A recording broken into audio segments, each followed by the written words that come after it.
Hauji hauji taraga nitu suba Manipur Assembly election ki vote masing thiba hauki update khara bijari amo. Kaisamthong AC ki first round da RPI na lisik amaga samanga humfuga mathoi, independent na lisik amaga sani umputara taro. BJP na sani yangai ka mathoi ANC na mga fangduna chale.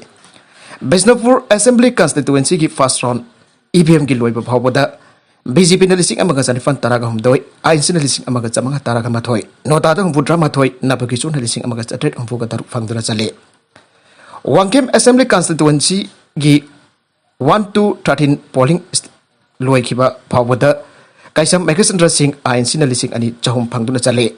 Jumnam Nabachandra Singh BJP Bharatiya Janata Party na lising mari chanifan humpuga mga phangduna chale. Kaivam Jivan Singh NPP na lising amaga suk nambari Nimai Charluang RPI na lising amaga sama phangduna chale. 24 na bol first round loi kiba phawboda BJP na lising mari chambai khaiga mari ANC na chatruk humpu drama thoi aduga nota da nifan phangduna chanari.